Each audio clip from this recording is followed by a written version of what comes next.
Everyone, welcome to your YouTube channel पढ़ाई में निया। कैसे हैं आप सब। और आज हम आपके साथ नई वीडियो लेकर आए हैं जिसमें हम आपके साथ डिस्कस करेंगे फाइनल अकाउंट्स के एमसीक्यूज़। इस वीडियो के बाद जो नेक्स्ट वीडियो आएगी उसमें हम आपके साथ डिस्कस करेंगे फाइनल अकाउंट्स विद एडजस्टमेंट्स से रिलेटेड एमसीक्यूज़। तो अगर आपने अभी तक चैनल को सब्सक्राइब नहीं किया है तो प्लीज़ चैनल को सब्सक्राइब करिएगा, अपने ज़्यादा से ज़्यादा वीडियोज़ अपने फ्रेंड्स के साथ शेयर करिएगा और अगर पसंद आती है तो प्लीज़ लाइक करा करिए वीडियोस। चलिए स्टार्ट करते हैं वीडियो। पहला क्वेश्चन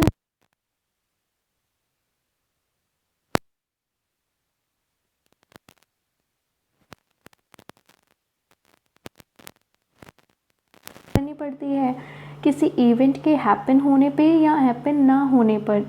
जैसे ऐसी कौन सी लाइबिलिटी होती है, इसे मैं आपको सिंपल लैंग्वेज में बताऊं तो कंटिंजेंट लाइबिलिटी। मान लीजिए कंपनी पर किसी ने केस कर दिया, तो अब कंपनी पर किसी ने केस कर दिया है तो कंपनी क्या है कि अभी कंपनी को कोई भी क्लेम सेटल नहीं करने हैं, क्योंकि जब तक कोर्ट का डिसीजन नहीं आता तब तक केस क्लियर नहीं होने वाला। तो मान लीजिए एक दिन कोर्ट का डिसीजन आ जाता है और डिसीजन ये आता है कि कंपनी को तुरंत ही क्लेम सेटल करने पड़ेंगे। तो अब ऐसे केस में ये लाइबिलिटी क्या हो गई, एराइज्ड हो गई। क्या कंपनी ने सोचा था कि ऐसा हो सकता है, नहीं हो सकता, मतलब एक डाउटफुल सिचुएशन थी एक। तो अब कंपनी को क्या करने पड़ेंगे, क्लेम सेटल करने पड़ेंगे। लाइबिलिटी एराइज हो गई है कहीं ना कहीं। हो सकता है कि कोर्ट का डिसीजन ये भी आ जाए कि क्लेम ना सेटल करने पड़े। तो दोनों ही सिचुएशन क्या है कि एक पर्टिकुलर इवेंट के हैपन होने पर ही लाइबिलिटी का एराइज होना या ना होना पता चलेगा। तो ये किस पे डिपेंड है, एक इवेंट पे डिपेंड है, एक पर्टिकुलर इवेंट पे डिपेंड है कि जब कोर्ट डिसाइड करेगा या कोर्ट का डिसीजन होगा उस हिसाब से लाइबिलिटी एराइज्ड होगी। तो ऐसी जो लाइबिलिटी होती हैं उसे हम क्या बोलते हैं, कंटिंजेंट लाइबिलिटी। ध्यान रखिएगा। और जब हम बैलेंस शीट बनाते हैं तो इसे हम नहीं लिखते हैं बैलेंस शीट के अंदर, बल्कि एज अ फुट नोट में हम इसे लिखते हैं। चलिए नेक्स्ट क्वेश्चन है, dash is not an account. इनमें से कौन सा अकाउंट नहीं है। पहला ऑप्शन है ए ट्रेडिंग अकाउंट, दूसरा ऑप्शन है PL account, C balance sheet या डी ऑल ऑफ दीज। तो इनमें जो बैलेंस शीट होती है वो अकाउंट नहीं होती है, बाकी ट्रेडिंग भी अकाउंट है, पीएल भी अकाउंट है। बैलेंस शीट क्या होती है, बैलेंस शीट एक स्टेटमेंट होती है जिसमें किसी भी बिजनेस की एसेट्स और लायबिलिटीज़ शो होती हैं। और किसी भी कंपनी की फाइनेंशियल पोजीशन को जानना है तो आप बैलेंस शीट देखकर कंपनी की फाइनेंशियल पोजीशन के बारे में पता लगा सकते हैं। और फाइनल अकाउंट्स में क्या क्या चीज़ें आती हैं, तो फाइनल अकाउंट्स में आती हैं ट्रेडिंग अकाउंट आता है, पीएल अकाउंट आता है और बैलेंस शीट आती है। बैलेंस शीट क्या है, बैलेंस शीट एक स्टेटमेंट है एसेट्स और लायबिलिटीज़ की। एसेट्स मतलब कि कंपनी के पास क्या क्या चीज़ें हैं, किन किन चीज़ों की कंपनी मालिक है, ओन करती है। और लायबिलिटीज़ का मतलब है कि कंपनी ने कहाँ कहाँ से उधार लिया है, कहाँ कहाँ से ऑफ किया हुआ है, ये हमें क्या पता लगता है, बैलेंस शीट से पता चलता है। नेक्स्ट क्वेश्चन है, dash is the first stage in the process of preparing the final accounts. जब हम फाइनल अकाउंट्स बनाते हैं तो सबसे पहली स्टेज कौन सी होती है। ऑप्शन है A trading account, B PL account, C balance sheet या D none of the above. तो इसका राइट आंसर है ए ट्रेडिंग अकाउंट। सबसे पहले जब हम फाइनल अकाउंट्स बनाते हैं तो उसमें हम क्या बनाते हैं, ट्रेडिंग अकाउंट, फिर पीएल बनाते हैं, फिर बैलेंस शीट बनाते हैं। चलिए नेक्स्ट क्वेश्चन है, cost of goods sold. Cost of goods sold का क्या मतलब होता है। Option A opening stock plus purchases plus direct expenses minus sales. जहाँ कहीं भी सेल से रिलेटेड कुछ भी होगा, क्योंकि जब हमसे लागत पूछी जा रही है तो बिक्री का सवाल ही नहीं उठेगा। ठीक है, लागत पूछी जा रही है कि इस चीज़ को बनाने में, मान लीजिए पेन को बनाने में कितनी लागत लगी, तो उसमें बिक्री का कोई कनेक्शन नहीं है। तो जहाँ कहीं भी सेल्स है उस ऑप्शन को आप डायरेक्ट हटा सकते हैं। फिर बचा next option, B option, opening stock plus net purchase plus direct expense minus closing stock. तो ये है आपका राइट आंसर। यहाँ पर जो आपको नेट परचेज दिए हैं इसका मतलब क्या होता है, देखिए यहाँ पे मैं लिख कर बताती हूँ। नेट परचेजेस का मतलब होता है एनपी, मतलब नेट परचेज, नेट प्रॉफिट मत समझिएगा, purchases minus purchase return. Net purchase आप कैसे निकालोगे, परचेजेस में से परचेज रिटर्न को माइनस करके। तो एडजस्टेड परचेज का मतलब ओपनिंग स्टॉक, सॉरी COGS का मतलब opening stock plus net purchase plus direct expense minus closing stock. Opening stock की बात करते हैं तो लास्ट ईयर जो हमारा क्लोजिंग स्टॉक था वो नेक्स्ट ईयर क्या बन जाता है, ओपनिंग स्टॉक बन जाता है। क्लोजिंग स्टॉक का मतलब कि वो गुड्स का स्टॉक जो लास्ट ईयर क्या हुआ, बिक नहीं पाया, मतलब जो इस साल हमारा स्टॉक गुड्स का बिक नहीं पाया वो क्या होता है, वो क्लोजिंग स्टॉक होता है। डायरेक्ट एक्सपेंसेस क्या है, गुड्स को बनाने से रिलेटेड, मैन्युफैक्चरिंग से रिलेटेड जो भी एक्सपेंस होते हैं वो क्या होते हैं, डायरेक्ट एक्सपेंसेस होते हैं। चलिए next question, adjusted purchases means, adjusted purchase का क्या मतलब होता है। एडजस्टेड परचेज का मतलब होता है ऐसी परचेजेस जिसमें से आपने कुछ ना कुछ एडजस्टमेंट करके रखा हुआ है। किस चीज़ का एडजस्टमेंट करके रखा है, ओपनिंग स्टॉक का और क्लोजिंग स्टॉक का। तो इसका जो राइट आंसर है वो है option A, opening stock plus net purchase minus closing stock.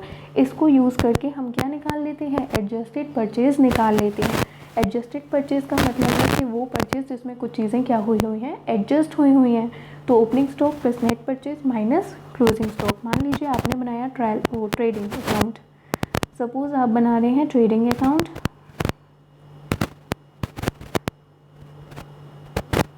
और ट्रेडिंग अकाउंट बनाते समय आप यहाँ पे क्या लिखोगे, एडजस्टेड परचेज डाला, बाई साइड आपने लिखा सेल्स। अब आपका यहाँ पर डायरेक्ट एक्सपेंसेस डाले आपने,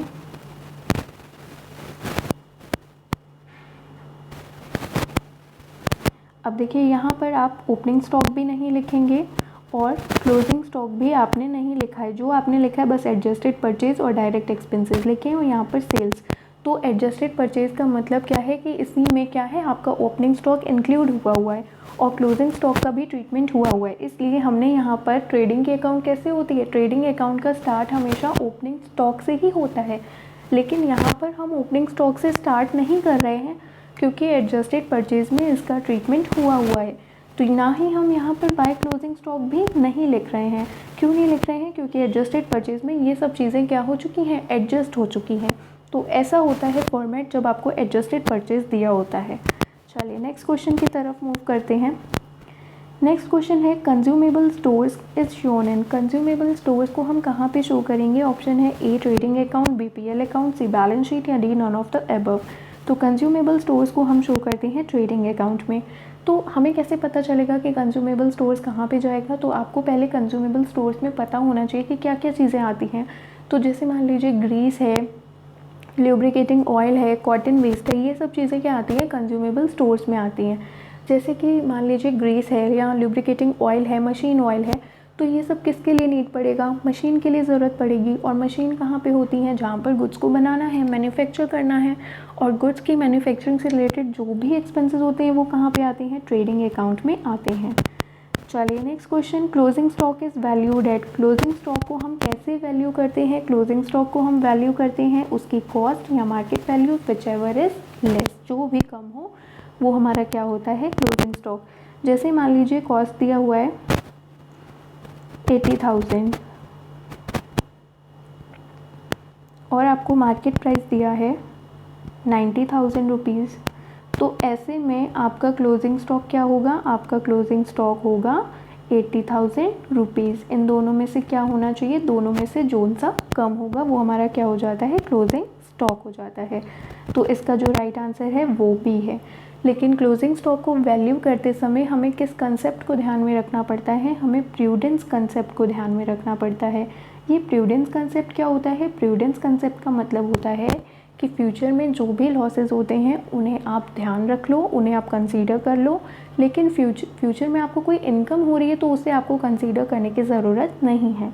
तो प्रूडेंस कंसेप्ट का मतलब फ्यूचर में कोई लॉस होता है तो उसे ध्यान रखो, लेकिन फ्यूचर के लॉसेस जो हैं, फ्यूचर के गेंस जो हैं उसे आपको कंसीडर नहीं करना है। इस कंसेप्ट को कंजर्वेटिज्म प्रिंसिपल भी कहते हैं। इस प्रिंसिपल के अकॉर्डिंग जितना भी फ्यूचर लॉस है वो हमें ध्यान रखना है, फ्यूचर गेन को ध्यान नहीं रखना है।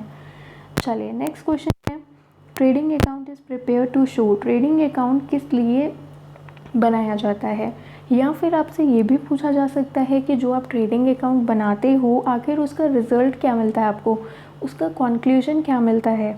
तो उसको हम बनाते हैं ताकि हमें क्या मिल सके, ग्रॉस प्रॉफिट मिल सके और ग्रॉस लॉस मिल सके। चलिए देखते हैं ट्रेडिंग अकाउंट का एक छोटा सा फॉर्मेट। ट्रेडिंग अकाउंट,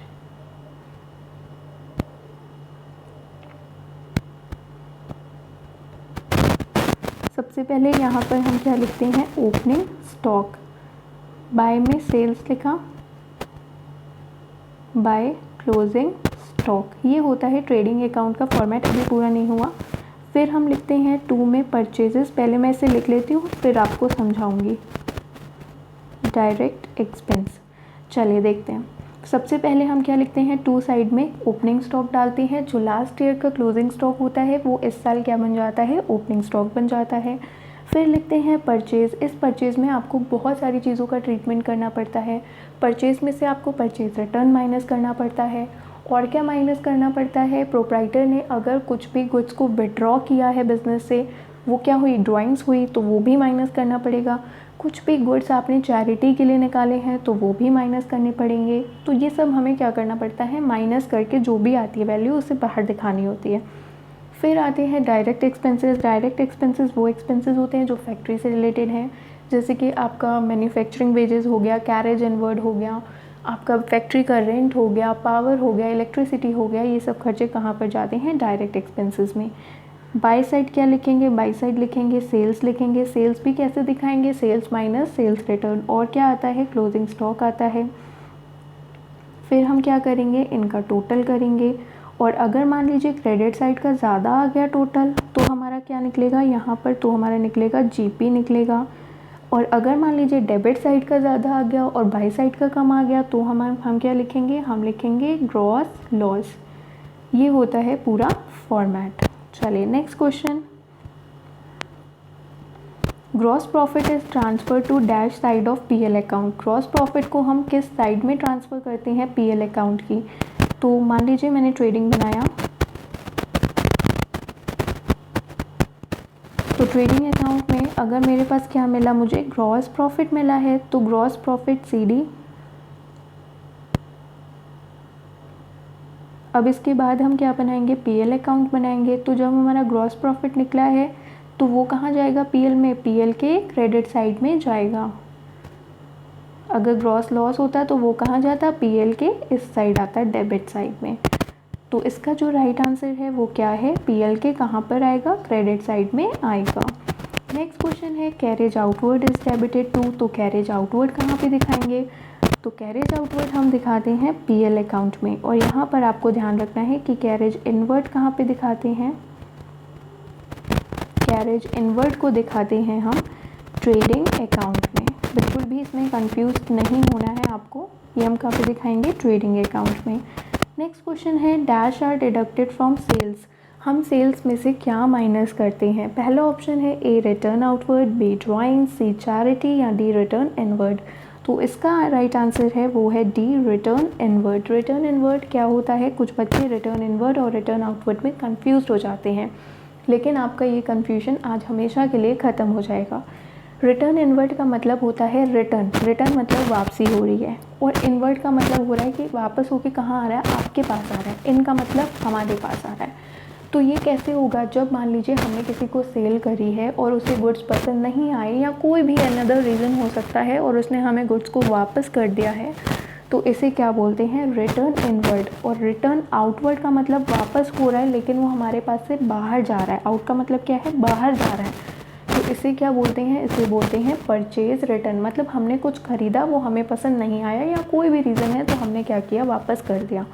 तो रिटर्न आउटवर्ड क्या होता है आपका, रिटर्न आउटवर्ड होता है परचेज रिटर्न। रिटर्न इनवर्ड क्या होता है, रिटर्न इनवर्ड होता है सेल्स रिटर्न। तो सेल्स में से हम क्या माइनस करते हैं, रिटर्न इनवर्ड माइनस करते हैं। नेक्स्ट क्वेश्चन है कि पीएल अकाउंट से रिलेटेड कौन सी स्टेटमेंट सही नहीं है। पहली स्टेटमेंट है कि ये सेकंड स्टेज होता है फाइनल अकाउंट्स के प्रिपरेशन में। तो यस, ये सेकंड स्टेज होता है फाइनल अकाउंट्स के प्रिपरेशन में। पहला स्टेज तो कौन सा होता है, पहला स्टेज तो ट्रेडिंग अकाउंट होता है।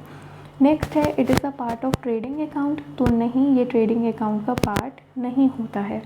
क्यों नहीं होता है, देखिए इसको ध्यान से समझिएगा कि जो पीएल अकाउंट होता है वो ट्रेडिंग का पार्ट नहीं होता है, बल्कि ट्रेडिंग पीएल का पार्ट होता है। बहुत डिफरेंस है मेरी इस बात में।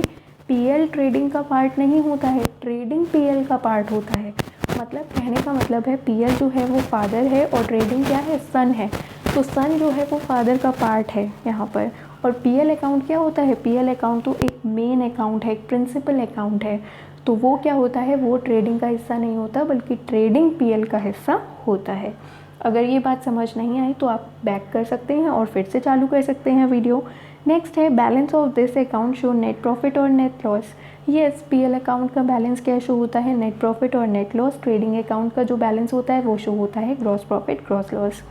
नेक्स्ट है indirect expenses are transfer to PL account. Yes, हम इसमें क्या करते हैं, पीएल अकाउंट में ट्रांसफ़र करते हैं इनडायरेक्ट एक्सपेंसेस। और डायरेक्ट एक्सपेंसेस हम कहाँ पे ट्रांसफ़र करते हैं, वो करते हैं ट्रेडिंग में। नेक्स्ट क्वेश्चन है balance sheet is use to ascertain the financial position of business. Balance sheet हम बनाते हैं तो वो किस लिए बनाते हैं, ताकि हमें बिज़नेस की फाइनेंशियल पोजीशन पता चल सके।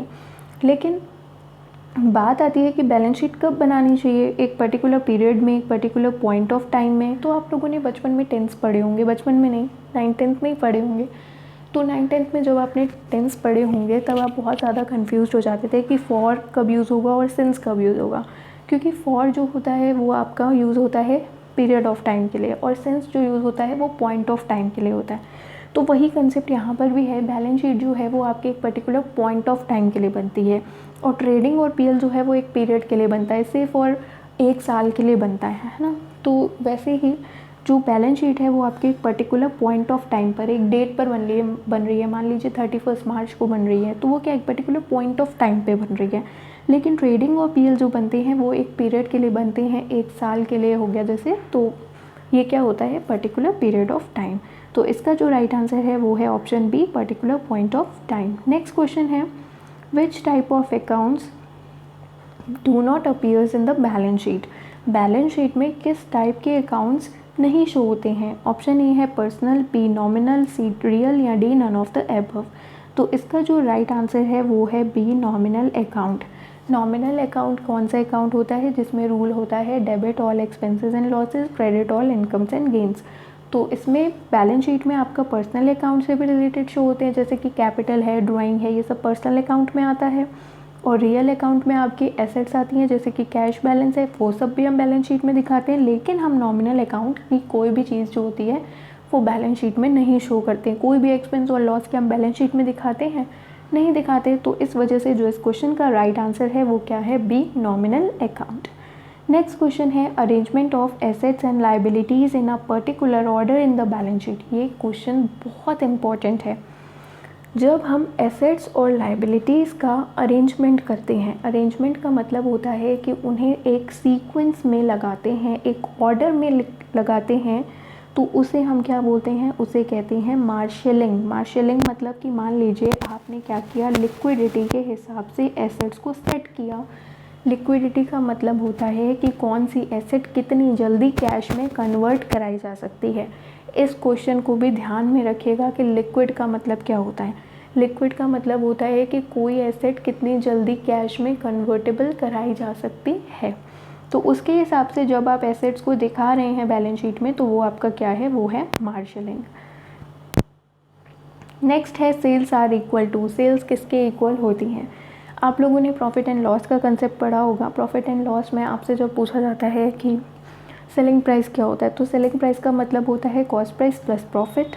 तो वैसे ही यहाँ पे करना है, सेल्स पूछी गई हैं, कॉस्ट प्लस प्रॉफिट, जहाँ कॉस्ट दिख जाए वहाँ प्रॉफिट दिख जाए, वो आपका क्या हो जाएगा, राइट आंसर हो जाएगा। कई बार अगर हम चीज़ों को लिंक करके पढ़ते हैं ना, तो हमें चीज़ें बहुत अच्छे से आती हैं। और ये जो चीज़ें होती हैं ना कि स्ट्राइक करने वाली चीज़ें, ये एग्ज़ाम पॉइंट के हिसाब से देखा जाए तो बहुत हेल्पफुल होती हैं। तो जब भी आप चीज़ों को थोड़ा बहुत लिंक करोगे ना, तो चीज़ें और आसान लगने लगती हैं। तो सेल्स किसके इक्वल होती हैं, cost of goods sold plus profit के। नेक्स्ट क्वेश्चन है if the expenses recorded as pages and salaries, तो हम उसे कहाँ पे शो करेंगे। अगर कोई एक्सपेंस है हमारा, वो कैसे लिखा हुआ है, वेजेस और सैलरी लिखा है, तो उसे हम कहाँ दिखाएंगे, ट्रेडिंग में दिखाएंगे। लेकिन अगर उल्टा हो गया, सैलरीज और वेजेस हो गया, तो उसे हम कहाँ दिखाएंगे, पीएल अकाउंट में दिखाएंगे। नेक्स्ट क्वेश्चन है